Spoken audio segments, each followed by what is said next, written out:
Good morning. Are y'all awake this morning? Good morning. Welcome back to Confronting Whiteness 2023. Some of you may be joining us for the first time. Welcome to you. We're glad that you're here. If you were here last night, welcome back to you. Thanks for coming for day 2 of Confronting Whiteness. We're so glad to have you today for our conference.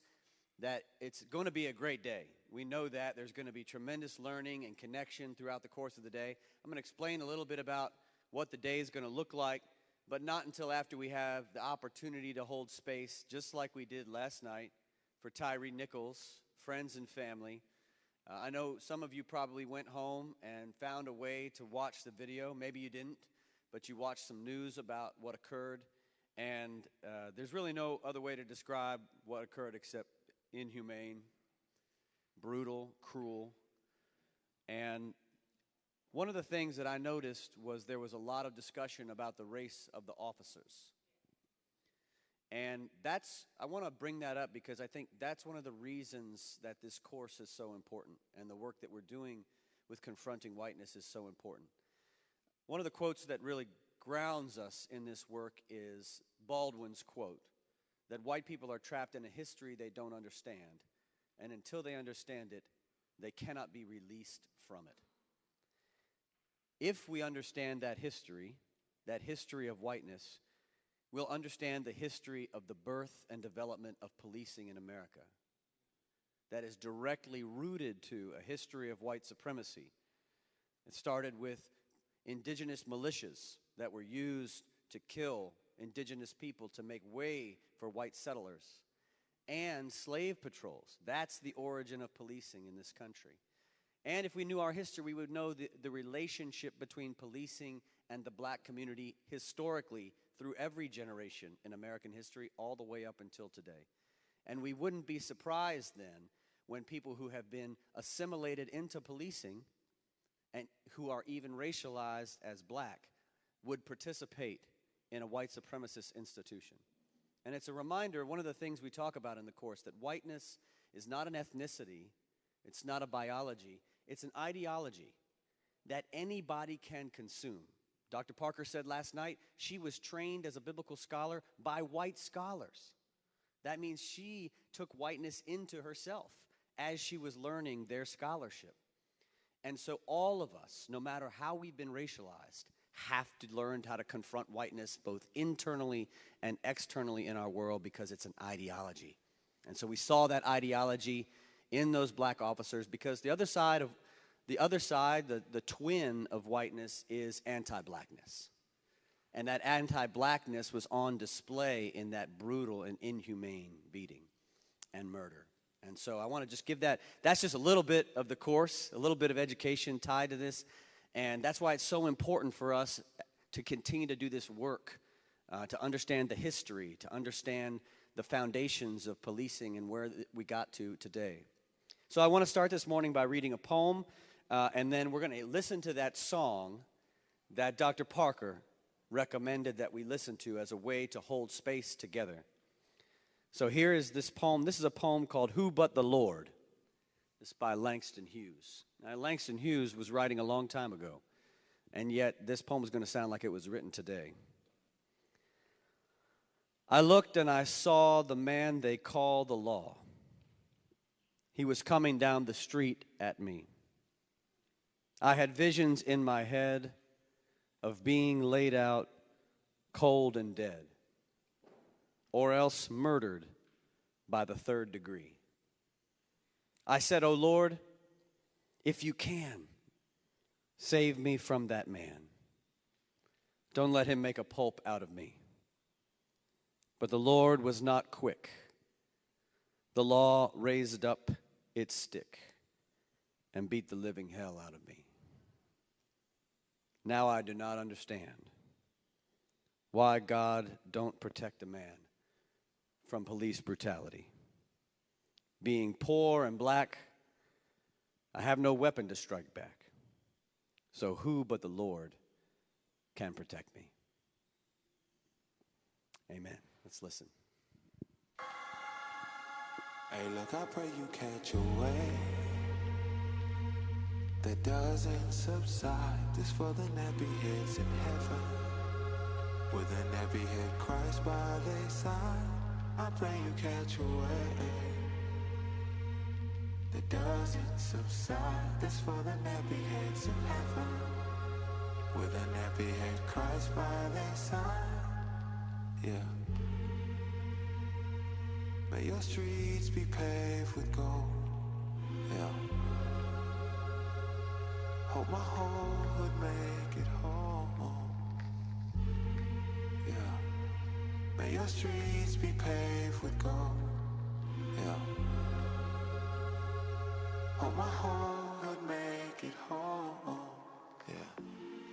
'Cause the world can be toxic, especially when your skin look like chocolate. At one point they sold us for profit, but we made it out of the gauntlet we chosen. Yeah.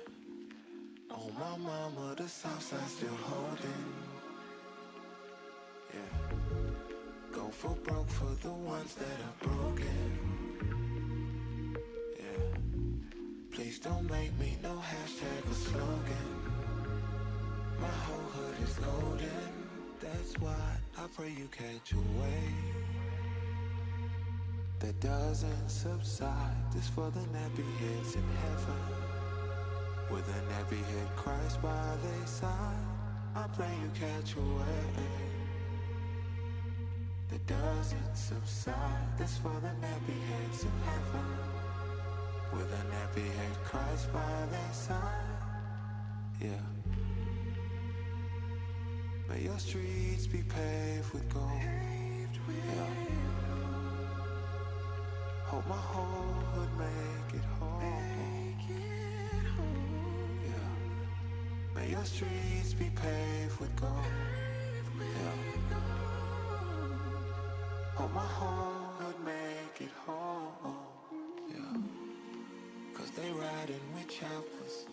It might turn your taper to pasta. Don't hardly see daughters at altars. Probably 'cause there ain't no more fathers, they stole them. Yeah. Put in cages by racists patrolling. Yeah. The hood is a lane to the pins like we bowling. Yeah. Please don't make us no hashtags or slogans. Black people are golden. That's why I pray you catch a wave that doesn't subside. This for the nappy heads in heaven, with a nappy head Christ by their side. I pray you catch a wave that doesn't subside. This for the nappy heads in heaven, with a nappy head Christ by their side. Yeah. May your streets be paved with gold. Yeah. Hope my whole hood make it home. Yeah. May your streets be paved with gold. Yeah.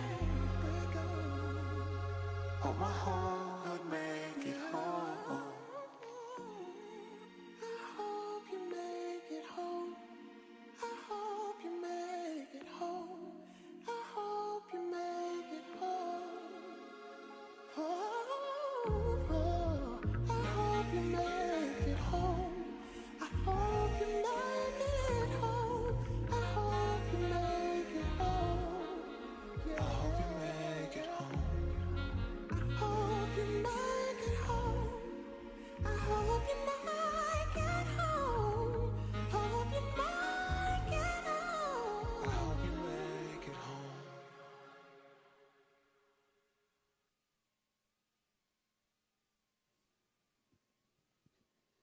Amen.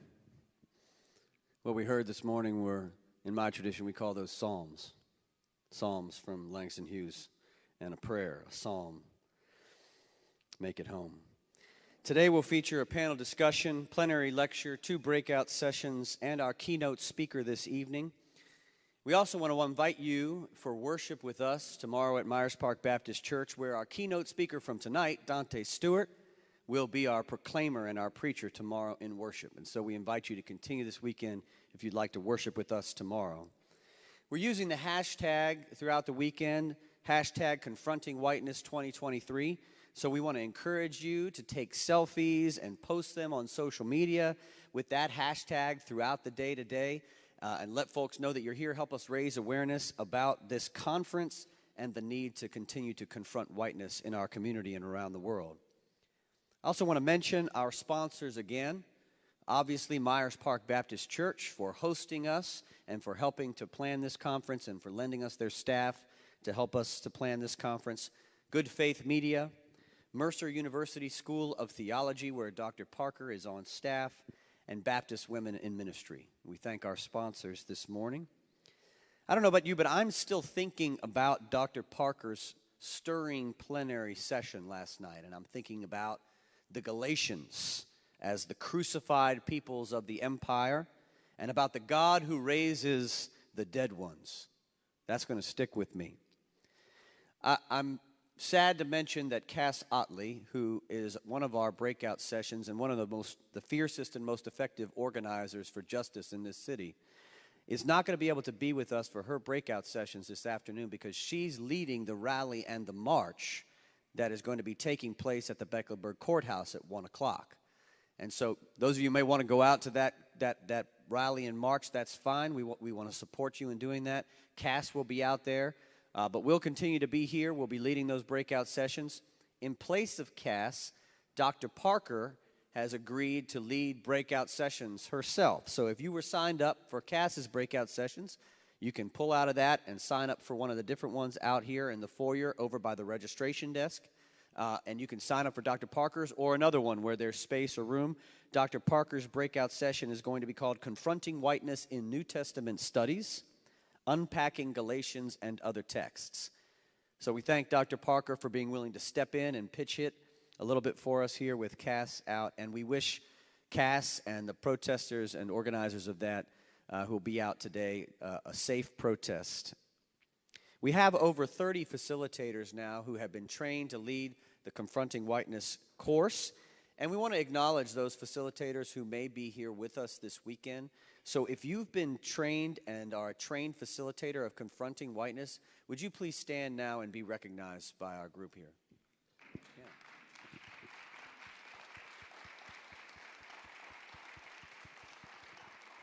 Thank you. We're glad you're here. We also want to mention, if you're interested in taking the course, that you would use the QR code that's on the Marketplace page here. You can put your phone's camera over that. If you haven't used QR codes before, open up your camera like you're taking a picture of that QR code. And if you click on there, it'll give you a chance where you can register for the course, and someone in our team will be in contact with you about your interest in that and pair you with a facilitator and the right time and schedule that's convenient for you. Also want to mention, don't forget to go out and to visit some of our vendors out in the foyer and to connect with them and thank them for being here with us. We have some great organizations in the city and around the area that are doing incredible work, and we wanted to acknowledge them and lift them up to you. So spend some time with our vendors. Also, we got food trucks that'll be here for lunch, and so we want to make sure you take advantage of those. We're so grateful to have them with us today. At this time, I want to invite a panel discussion to take place up here. I'm going to invite Reverend Carrie Veal, who's going to lead a panel discussion, and I want to invite a few panelists to come forward. Lauren Bent and Kim Bohannon, who from our Confronting Whiteness team, are going to come forward, along with Jeff Eddings. If you can come forward now, and we're going to put you up here on the stage. Dick Hester and Chuck Collier, if you would come forward. Some of these folks are trained facilitators. Some of these folks are people who have participated in the Confronting Whiteness course. And I think this panel will give you a sense of how they found out about the course and what their experience of going through this course has been for them. So with that, I'm going to turn it over to Reverend Carrie Veal for our panel discussion.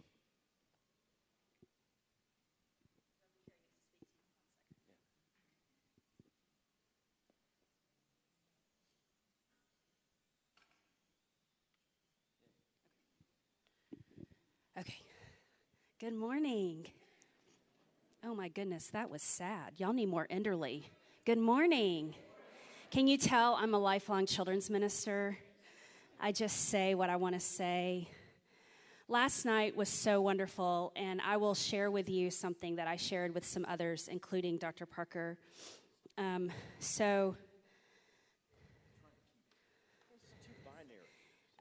okay.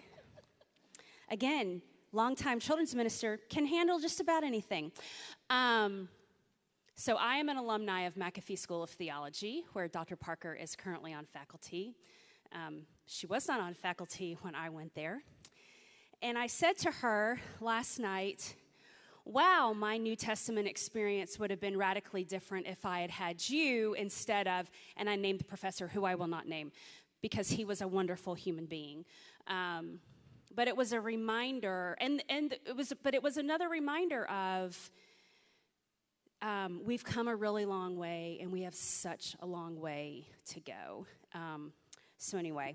So I hope that you will view her doing a breakout session as an opportunity for continual learning instead of being bummed out that Cass isn't able to be with us this morning. Okay, we have plenty of microphones. We're good? All right. Here's what I would like for you to do. I'm going to ask the first question, and the first question is, how did you find out about the course, and why did you decide to take it? And before you answer that, if you could tell them who you are. Yeah, we'll go. Yeah, that works well. Since I ended on you, Chuck, and then we'll go this way. Good morning. I'm Chuck Collier. I live in Concord, and I heard about this. Did I see an article in the newspaper? I don't remember how I heard about it, but I was immediately taken by it and called Ben as soon as I could. As soon as I could get an appointment, I talked to Ben, and he told me more about it. And I said, how do I sign up? So, So did I answer the question? You did. Just answer this question, yes. You're good. I'm Kimbo, and during COVID, I was in a space of being still and listening to what I was going to be called to next, because I do group work, and that clearly went away. So someone sent me a link of Ben doing the news and talking about this study, and immediately I had already been doing some reading and some podcasting, and I'm a big fan of Brian Stevenson's, and I'm like, that's what I want to take. So I took it, and I am not the same person I was 2.5 years ago, nor do I want to be. Hey friends, I'm Jeff Eddings. I'm a Presbyterian pastor from Pittsburgh, and I work with church planners around the country. And as part of my work, I was privileged enough to go to the White Privilege Conference several years ago and tried to attend every year since. And last year it was virtual. And here's where I feel this was sometimes God speaks quietly, and sometimes God tells you directly what to do. And I was trying to get into one of the sessions for the White Privilege Conference, and I couldn't get in for some reason. And so I was like, I guess I'll go to this Confronting Whiteness one. And as soon as I was in that, not 3 minutes in, I was like, oh, this is what I've been looking for. Because ever since George Floyd, I've been struggling with, well, what is mine to do in this work? And just being in that session, I was like, oh, this is something I want to go deeper in. I want to take the course and feel like I want to be able to offer to others. So that's how I got connected. I'm Dick Hester. I'm retired, former teacher at 2 theological schools, taught pastoral theology, and am a consultant. And I found out about this long before it was announced publicly, because I work with Ben, and so I'm hearing how he is doing this research with 11 people at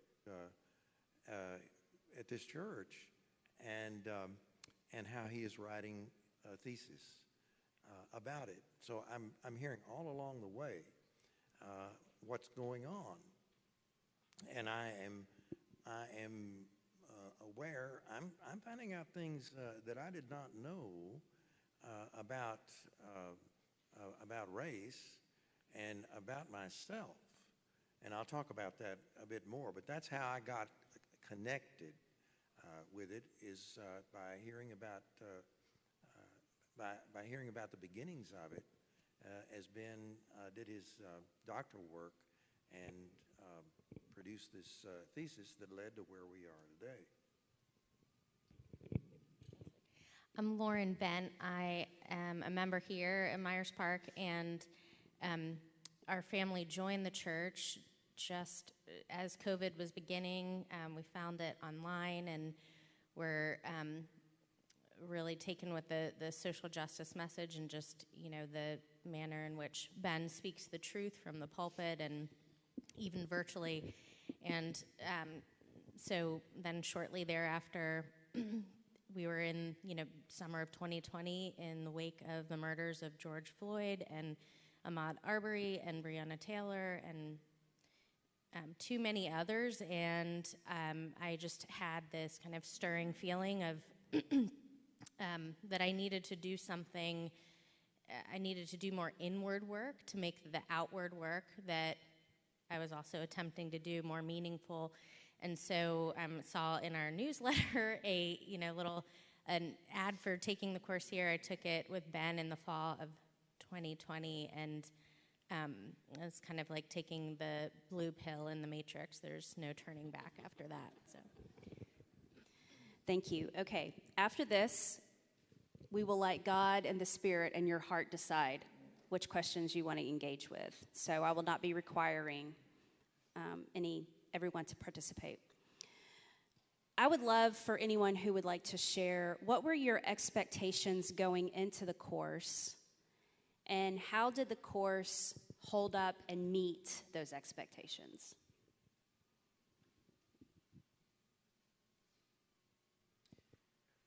For me, what were my expectations? I didn't know what to think. I've been in racial justice work for a few years, and so I'm just interested in learning more. So I didn't know quite what to think, but what struck me was that we were only reading black authors, and we were only reading black poets, and seeing movies either acted or written by or produced by black people. And so it certainly was a unique perspective for an old white guy. And so I just learned so much, and in facilitation, I learned more and more, both from, again, a revisiting of the material, but also that back and forth that we have in these sessions. So it exceeded my expectations. I didn't know what to think, but I was looking forward to it. Yeah. Who else wants to speak to that? I expected to be challenged. I expected to be pushed, and it exceeded that challenge and that push. You just went so deep. I didn't expect to be trying to watch When They See Us, and barely being able to get through it. It was the most intense, not documentary, but series that I ever encountered or watched. I was literally pacing at times, had to pause it. So I did not expect that. And it really pushed me beyond even what I expected, as far as being challenged personally. So let's move to the spiritual, emotional, intellectual component. So you go in, you have these expectations. What did this journey, I think of it more than a course, right? We start off with this word course, and then I think you start engaging in a journey. What did the journey do to those parts of you?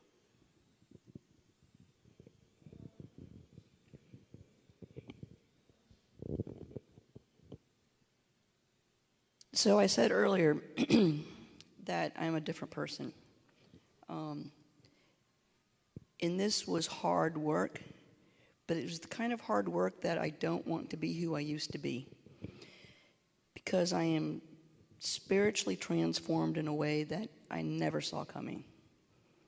I feel like God calls us to different places at different times in our lives, and this is a new calling, and which I'm grateful for. But the physical, mental, emotional, spiritual component was hard work, but it was invigorating and energizing to start to see myself differently and those around me differently, and especially my black and brown friends. And I don't want to say that I struggle with the guilt piece, because we don't know what we don't know. And that's what's so joyful to me about this, is that I just keep learning daily. And I'm in a place that I love to be in because I try to constantly be aware and present. And this course did that for me. So what do I know something about that perhaps if I don't take responsibility for it won't happen? And that's the sphere of influence that I can now have because of this. So thank you, Ben.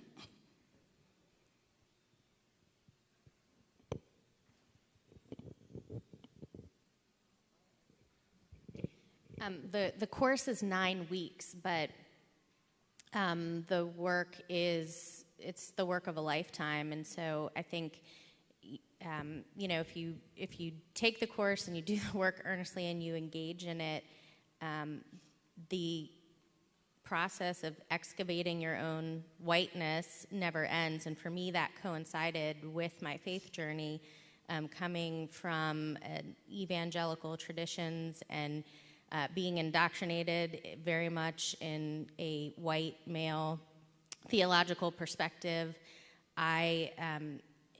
There's no way to not see the world differently. And so, Dr. Reverend Parker was talking about last night,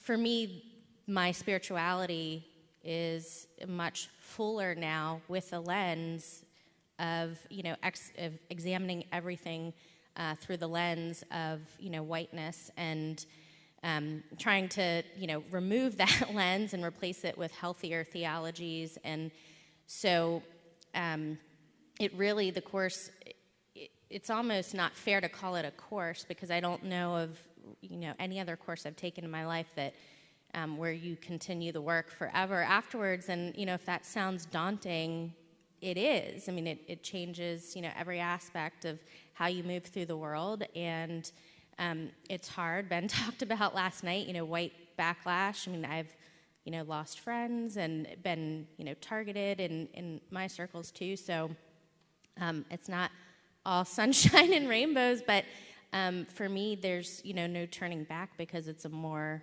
meaningful life, spiritually, emotionally, intellectually. So I think I would have to answer this question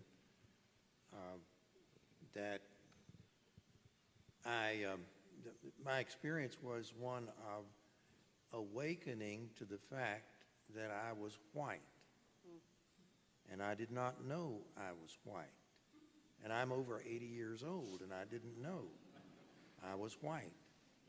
And the murder of George Floyd and my work with Ben was awakening me to this, plus the fact that I had just finished a manuscript about my teaching theological students, and I was very pleased with that manuscript. And there it sat as I began to discover I was white. And I looked at that manuscript, and I saw it is all white. No mention of race in it. No reference to slavery, to Reconstruction, Jim Crow, lynching. All of this is huge background and foreground for anything, I realize, for anything I write or think. what am I going to do?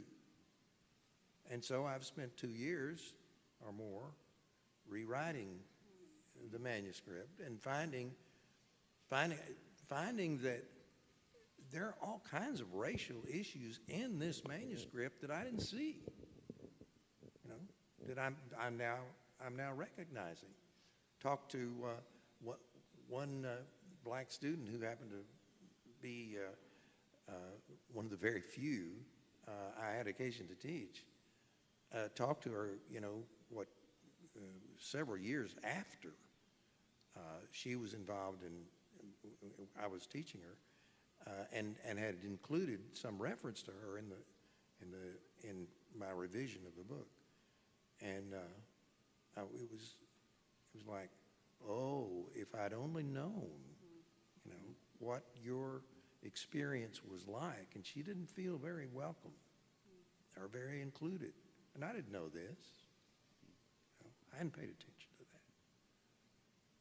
So this is what's happened to me. Well, unlike Dick, I thought I knew I was white. I didn't realize how white I was. I thought I was, woke. I'm the woke, progressive Presbyterian pastor. But then you realize there's so many more depths to go into. And like Lauren said, like the lens, having a new lens by which to see the world around us. I'm getting cataract surgery in like 2 months. I know I look too young to get cataract surgery, but I'm getting it because if I look out of my right eye, it's cloudy. And in 2 months, I'll be able to see clearly. And I feel like some of this confronting whiteness journey was helping me see more clearly. It's kind of like the old joke of the fish in water, and they don't know they're in water. And then suddenly you're like, oh, I'm in water. And, oh, there's water, and there's water. And it's like, oh, that's whiteness, and this is whiteness, and that is whiteness. And, we're whatever show we're watching, my wife and I might bring up, oh, there's whiteness right there. And she's like, does that have to come up every time? Like, yeah, it kind of does. So it's very much a transformational spiritual journey. I think you bring up something really interesting that I've thought about, but not as clearly as you just said it, that if the person you live with, your partner, however you define that, has not done the course also, they will essentially do the course. So if if you do any kind of master's work and you're partnered, that person goes through it, whether they wanted to or not. But that is so very true. And my husband has not taken he's by proxy taken the course, because every course, with the exception of one that I have led, has been Zoom, and he's been in the house through most of them. So he has taken the course by proxy. And he notices it too. Like, he'll say something. So that is, I hadn't put all those pieces of the puzzle together. And to be clear, my wife's all in, right? She's all in on it, exactly, right? exactly. But it's just like, now you understand also that, like, oh, I had the privilege of not paying attention to this. And let's not take up that privilege anymore. Let's pay attention to it. Yeah. So for those who have not taken the course, there is every week follows the same pattern. And so the pattern is you begin with some silence. Sometimes that silence will incorporate you reading a poem. Sometimes it's just silence, and then there's a poem that comes after that.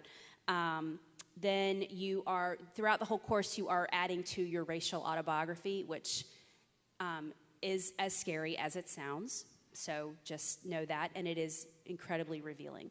And then you have 3 rounds where you get 3 minutes to speak to your reflection from the week, and so on and so forth. And then at the end, everyone is invited to share a confession. So was there a particular piece of that weekly pattern that spoke to you consistently, or was there a time that you can remember in a particular week that just shifted everything for you, or was just a standout moment for you?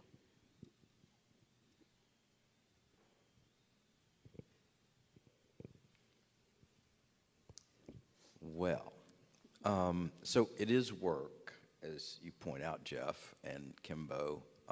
It is work, and it's work that we must do. The reflections given by other people in the group were most often eye-opening for me. Oh, it's one of those things, I never thought about that. So that was significant. But the confession was particularly difficult for me, because I had to confront my whiteness. So I had to confront what I'd been holding on to, and knowing, of course, that I had to give it up.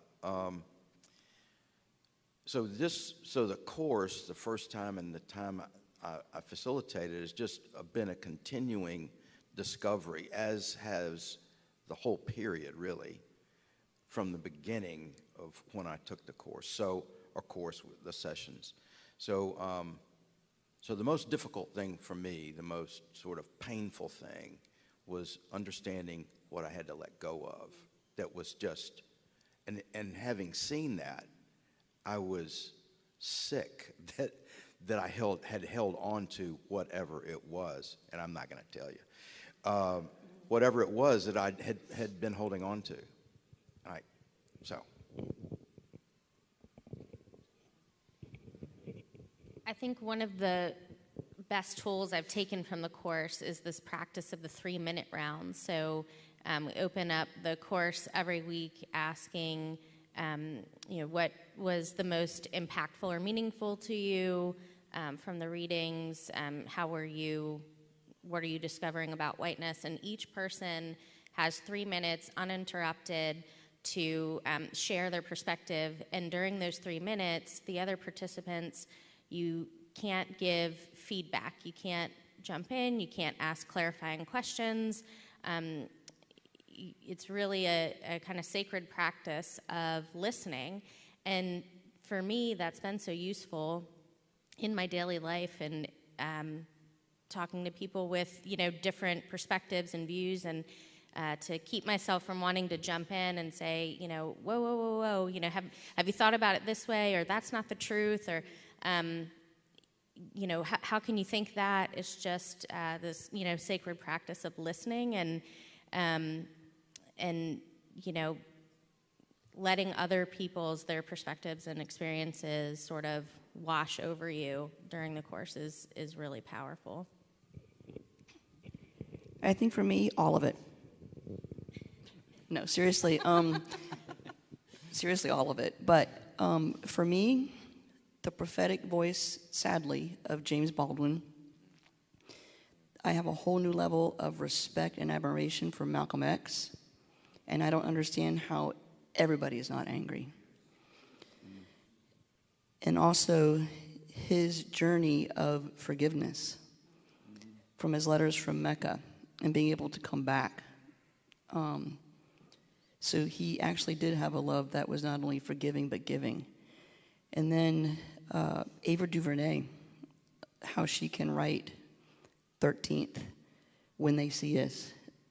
I mean, I had to only watch the first episode of When They See Us. I could not watch the rest until much later. It was so horrific and sobering. And for those of you who don't know, it's about I don't want to say Central Park 5, but the exonerated Central Park 5. And Ava DuVernay and Oprah did an extra at the end that brought all of the characters back, as well as the original 5 men. And that was powerful and sad. So, seriously, all of it. Yeah, growing in my knowledge of and understanding of James Baldwin, Malcolm X, and just realizing what we lost when we lost Malcolm X and Martin Luther King Jr. Like, what would their legacy have been if Malcolm X could have grown more, if we could have seen him continue to grow, was impactful. But the silence I felt important too. It's such a good framing for the time, an invitation for those that are participating to just put down whatever they're bringing into the space, because we're always bringing so much with us into the space, and inviting them to be fully present to each other and to this journey, and then the confession. I was always surprised at what came up in the confession piece and how important confession is, and to come to it again and again, and to be aware of what's happening throughout your week, where you're continuing to fall, where you're continuing to stumble, where you continue to need to confess this whiteness that is a part of the culture and a part of our who we are, unfortunately. Jeff, I think you and I need to have many conversations, because you keep sparking Sure. things with me that in one of my courses that I was leading, it was probably my, I don't know, second, maybe third, and I had an event that week that I had to come to my group and confess my whiteness. And it was, what I said to them was, I said, this is never done. Don't think you're going to finish this, I said, because like you were, saying, I mean, I thought I was woke. And I thought, ooh, I've done this. Not only have I done this, I am leading this, and I am helping organize all these things. And then I had this moment, and I literally went, well, crud. It was worse than that, but, It was, yes, thank you, Chuck. It was harsher than that, but it was a real, lightning bolt moment for me. And what I hoped in that moment was that I was modeling for the folks who were journeying with me on that particular course that, you can, it's so sadly easy to just be right back in that place. Something can happen and you are right back there. And it's like everything you've become aware of is suddenly gone. So y'all have hit on some writings and some films. Was there a particular reading or film or a theme over the course that just has stayed with you that maybe hasn't been mentioned yet?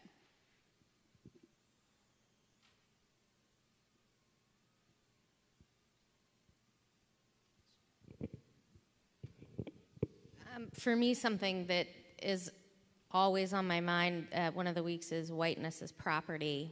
And it can be a hard concept at first to grasp, just thinking about, a piece of physical property, but we talk about it also as whiteness as credit. And I am, there's, not a day that goes by that I'm not aware of the undue credit that I have because I'm racialized as white. So I have 2 young kids, a 6 and a 4-year-old, and I'm also a crier. But as a mom racialized as white with white kids, I don't have the fear, when they go out the door, that they're not going to come home, at the hands of people who are supposed to be protecting them because of the color of their skin. And what that frees up for me, in terms of creativity, in terms of my time, my emotional resources, is immeasurable. So there are just so many ways that I walk through the world, and because I was born with racialized as white, I am given opportunities, and I have extra resources that I don't deserve, and because of the color of my skin. And so as much as we're doing the work to excavate the whiteness, there is also still the reality that we live in a world where racial constructs not only exist but determine so much of your everyday life and wellness and health. So that was a really powerful week for me, and it continues to be every time I lead the course. And you've made me think of in writing this book, I'm constantly looking back over my experience, and I was pastor of a Baptist church, not very long, but Parkview Baptist Church in Gainesville, Florida, beginning in 1967 through 1970. And as we were getting ready to move from there, and the custodian of our church, Henry, said that he would like to buy our second car, which we were having to dispense with as we moved. And I said, well, sure, I'd be glad to sell it to you. And we agreed on a price, and he came back in a day or so, and he said, the bank would not let me have a loan. This is in 1970. The bank would not let me have a loan. He said, they said I had to have it co-signed. Now, I don't know what they told him, but I'm sure the message was clear. You have to have it co-signed by a white person. So I went with him to the bank, and I signed the note with him. He got the money, and I hadn't thought about that for a long time until this whole business of thinking about whiteness as property, which was one of the things that we read. Whiteness as property. And I realized that when Henry went and asked for a loan, and they said, no, you have to have a co-signer, what they meant was you have to put up collateral. And the collateral was my whiteness. That's what did it. You know, I thought, my God, you know, it's property. It's property.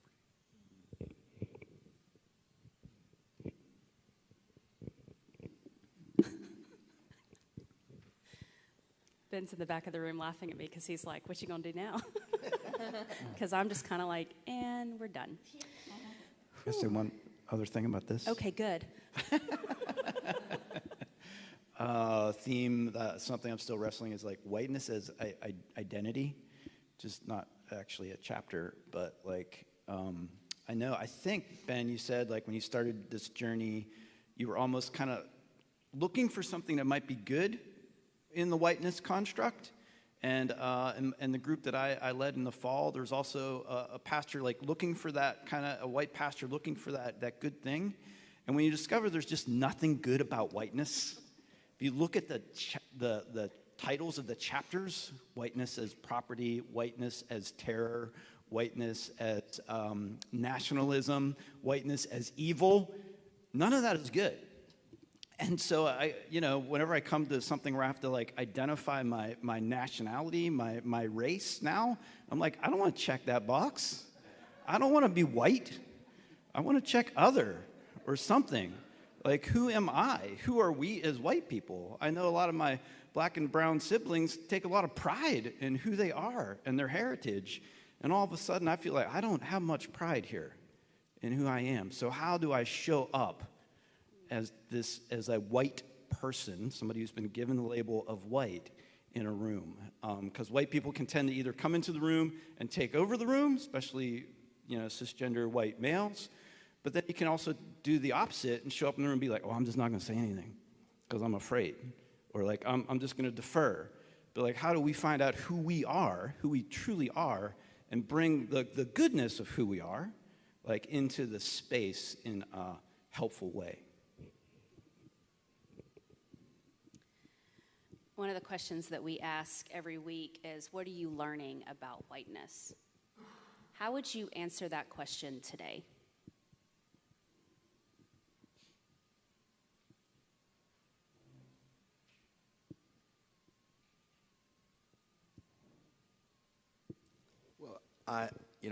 What Jeff just said about that pastor trying to find something good in whiteness, and sorry, it's not in these readings, so that points out to me one of our characteristics as white people is that we have this need for comfort. We have this need to avoid discomfort, and that really affects us.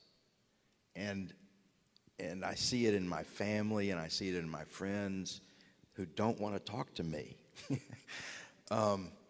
Some of my friends they don't consider me a friend anymore. But because once you find out about your whiteness and about what it gives, you didn't ask for it, but you talk about a goldfish in water, and so I've often said that we are folks who are swimming in white water, We know white. We don't see that whiteness, right? We just don't see it because it makes us uncomfortable. So we're going to avoid that. And so that request by that pastor is totally to be expected. Isn't there something good about whiteness? Well, it's hard to prove, right?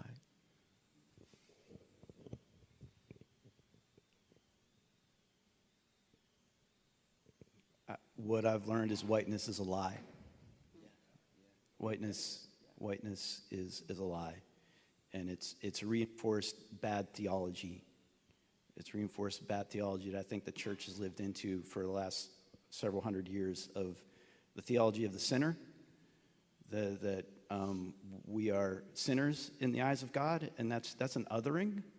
And it's also a way of creating a hierarchy. And so white people have said, I might be a sinner, but there are worse sinners. You must be a worse sinner if you're black because, look, you're slavery. God is punishing you. And so that's just an outright lie. And the place we should be starting from is the theology of the beloved, which just says we are all the beloved. And this skin is just a covering for our belovedness. And God's just creative, so he's given us lots of different coverings for our belovedness. But the thing I keep coming back to is whiteness is just a lie.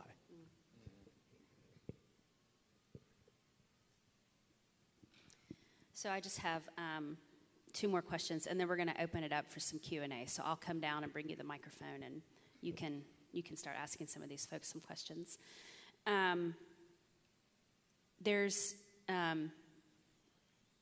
Dr. Parker, please don't hold this against me that I don't know which gospel this is from. I think it's Mark, that the woman goes to anoint Jesus' feet, and the people in the room are getting all upset about it. And in Mark's gospel, Jesus says, leave her alone. She did what she could. We are all called to do something. We are not all called to do the same thing, but we are all called to do something. And as you got towards the end of participating in this course, we as facilitators start pushing the question of think about your sphere. Maybe you'll be kicked out of it, you might be. But we all have a sphere of influence, and we all have something we can do. So what is it that you are doing to continue showing up in this work?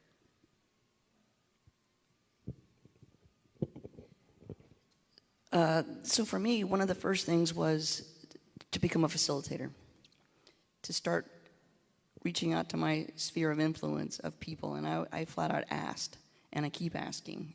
And lots of times people are like, oh, here she comes again. So I keep asking, but I keep facilitating. That's one thing. Another thing is the calling part of us is, this whole whiteness thing, it is a lie, it's social construct, but it's like the smog, we all breathe it. All being all. And Ben kind of alluded to that this morning with Tyree and the police officers. We all breathe it. So what is my role in that? Well, part is to be an ally, but that's kind of simple because if a black, brown, indigenous person came up to me, how would they know that I was an ally? How do they know that? So for one, well, clearly if I was wearing this shirt, that's going to tell them something, right? But so I have my things, and one of them is bracelets, a necklace, or my shirt, or a hat. So it's an ally, but also I want to be a co-conspirator. So, the story of, when the shooting in Charleston happened and she climbed the pole, that was calculated. She practiced climbing that pole to pull down that flag. But there was also the white man there with her. And there's a fence that goes around that pole, that flagpole. He wasn't standing on the outside of it. He was standing on the inside of it because he had her back. And the police kept telling her to come down, and she refused, and the police officers, being white, said, well, we can get her down. We'll just tase the pole. So what did the white man do? He put his hand on the pole because he clearly knew that they weren't going to tase the pole if a white man had their hand on the pole. So he was a co-conspirator. I want to be that. I don't know what that looks like, but I want to be present in moments when I'm like, hey, I can be a co-conspirator. You know, when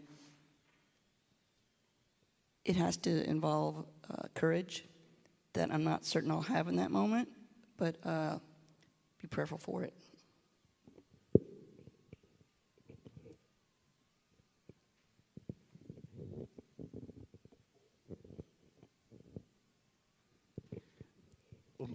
Go ahead. So, yes, I wanted to be a facilitator so that I could learn more and get perspective of other people and keep rereading and rewatching the material. And I love that story about being a co-conspirator. That's a great example. It caused me, so I'm an old white guy. Yeah, I keep saying that, but but I've always been, as some people in the room know, conservative in so many ways. I mean, about justice, for example, that's one of the things that leaps out to me as a Christian. And so I got this Jesus, but I didn't have justice. And I didn't, because what's justice to a white guy? Well, so we have this privilege of not worrying about it. It doesn't, justice, as long as I do my thing, justice doesn't affect me. Now, what sort of arrogance is that? What's the question? Anyway, so my arrogance is exceeded only by my pride, I suppose. I don't know, but justice really has, since Keith Lamont Scott was killed here in Charlotte by policemen in September of 2016, that's when God began to change my life.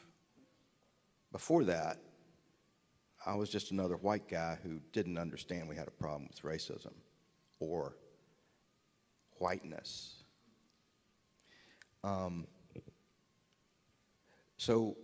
And that caused me to get into racial justice work, and I continue in that in my community,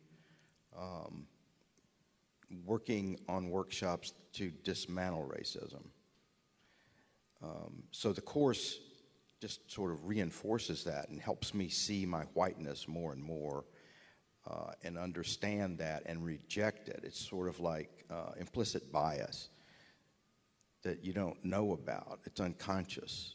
Our whiteness is unconscious. So we have to bring it to consciousness, and we have to be aware, and then we have to not act out of that. Not act out of that bias, not act out of that whiteness. As I began with, I was a conservative, and I had never marched. I'd never protested. And so I've done that. Partially because of this course, but partially, it's a God thing for me. The Holy Spirit moved me to do that. My friend Claude Forehand turned to me last night and he said, "Are you willing to go to Memphis?" I said, "Yeah." I can do it here too, as my wife pointed out last night. I just want to say I believe in this curriculum, so I'm going to be an advocate for it. I want to move the confronting whiteness football down the field as much as possible. So if you haven't taken the course, take the course. Highly encourage you to do that. And just in my sphere, I just want to keep offering it to the folks that I work with. I'm fortunate that in the movement that I work in the Presbyterian Church, known as 1,001 New Worshiping Communities, it's a very diverse movement. 50% of our new worshiping communities are communities of color and immigrant communities. But the Presbyterian Church as a whole, it's white. It's 90-some% white. So there's a whole pool. There's a lot of whiteness I can confront in that space. And I just hope to continue pushing into that with them. Lauren's gonna go. think one of the biggest shifts for me has been from the individual to the collective. I think one of the characteristics of whiteness is individualism. Dr. Parker talked last night about, just the concept of bootstrapping, but it's so much broader than that. And so for me, I think it's shifted my perspective in really focusing on community building in my different spheres. So, my kids' school is 70% native Spanish speaking. It's we have 18 different countries, 12 different languages, 50% high poverty, and for me, it's looked like taking a leadership role at the school and making sure that every family has the same opportunities that my kids do there, of inviting in, making others feel comfortable and included and informed, and that we're making collective decisions together. So that's been just a practical example, but I think there was a huge shift for me in instead of what's best for me and my family and our individual choices. It's now I'm just always thinking about the collective, and I think Dr. Parker said it last night, but that none of us are free until all of us are free, and so that really drives the work that I do in just the little circles of influence that I have.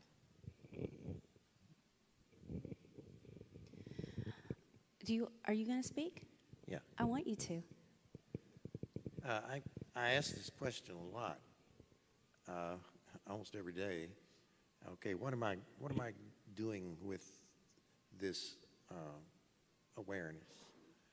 And I do some teaching at our church, and I enjoy doing that. But I'm not well, and I'm writing a book that is largely a confessional about this, but it may never see the light of day. So it's an issue that I ponder because I'm in a very comfortable, retired white place. It's very comfortable. I enjoy the comfort, but I'm not easy with it.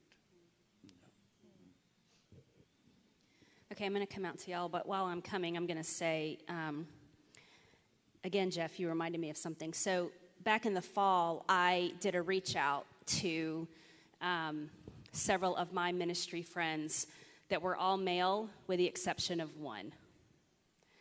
And they're all senior pastors with the exception of the one woman that I reached out to. Because what I'm learning is we have, just like we will be, you might face some backlash from your friends. Our minister friends are trying to figure out, how do I get this work into my church? Because the churches are freaked out by this. The name alone scares them.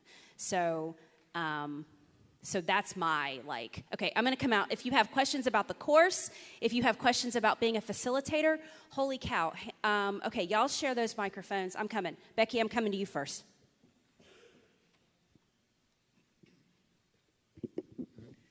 I want to thank all of you on the panel for sharing with us your journeys and all that you have said today, and want to applaud your work on these issues.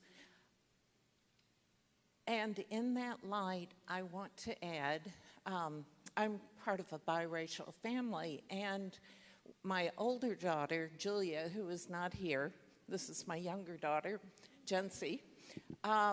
Julia said to me after her sophomore year of college, she said, "I am so angry with my friend."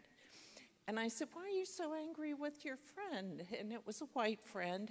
And she said, well, she said to me, "What issue will I pick this week? Do I pick gay and lesbian issues? Do I pick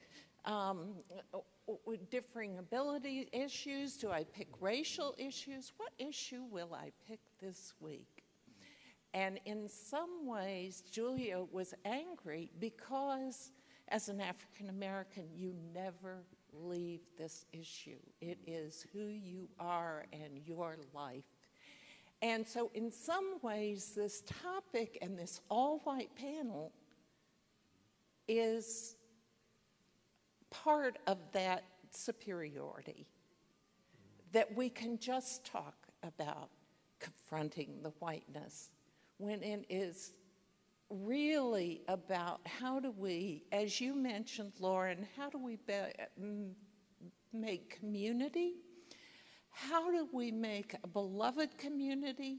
How do we rectify things and see every felon in our prisons as a part of our beloved community? How do we see all of these issues and move beyond just confronting whiteness, but moving into how do we truly, and even here at this church, sometimes we have groups for all African Americans to get together, and sometimes we have conferences on confronting whiteness. When are we all going to be the beloved community and live that way together? And so I see that as a challenge from what I'm hearing.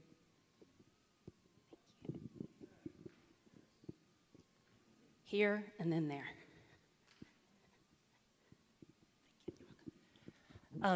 It's my impression of the course so far, and I may be wrong, so please correct me, that the Confronting Whiteness course is a space for white people to do the work that we need to do.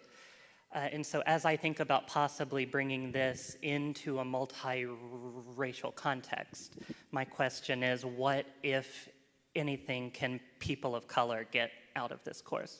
Oh, I love that question. And I can't wait to hear how y'all gonna answer it. Oh, Dr. IJ wants to answer it. You just got rescued, folks. Yeah, that's I don't even mean to chime in on y'all like this, but that's such a profound question, right? What do folks of color get from curriculum like this? I think one of the first things we get is a voice. We get an opportunity to not necessarily learn, but to co-sign and say, yeah, see, I've been trying to put you up on game. You ain't been listening to me, right? It also gives us an opportunity within that voice to have authority. Because now you need to come to me and you need to ask me some questions that you ain't asked me before. It gives me a place within the space that you've created that I didn't have before, right? What once was invisible is now visible. What once wasn't said is now said. And there's strength and there's purpose in that, right? And so I think the wrong way of looking at it is this is a curriculum for you. You can't teach me what I already know. But what you can do is give me space, right? When I think about my classroom as a teacher, how do I give my students opportunity to be teachers so that they're not just consumers of knowledge, but they are also facilitators of knowledge, right?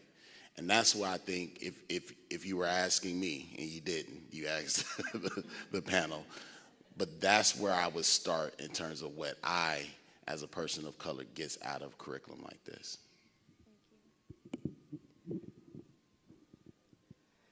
Panelists, do you have a response? Have any of you led a course with a person of color as a participant? Yeah, I have too, yeah. Other facilitators in the room have led a course with a person of color in it, yeah. Okay. Tom. And then where's, I need hands. Who had a hand? I'm seeing a point. Oh, Jency. Okay, go ahead, Tom. No problem. I just wanted to know where or how you all kind of recognized that first time when you realized your privilege, your whiteness was something that was not good, When was it that something kind of hit you in the face to say, hey, wait a minute, I thought I was the greatest person on earth, and now I'm finding out, or I'm feeling like that's not true?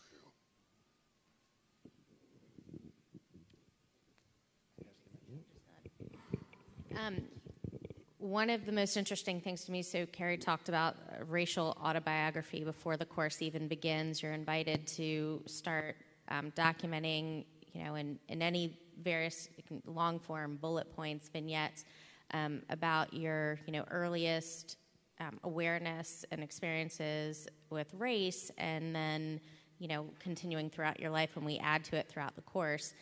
I've taken the course, facilitated the course multiple times, and I've never heard a white person, the first time they share a story, I've never heard their story being about their awareness of their own whiteness. It's always that, their first experience of their awareness of race is about otherness. And so, honestly, I think for me, it was until I took the course that I didn't understand how much whiteness was the baseline and was, normal, the not other, and that's startling.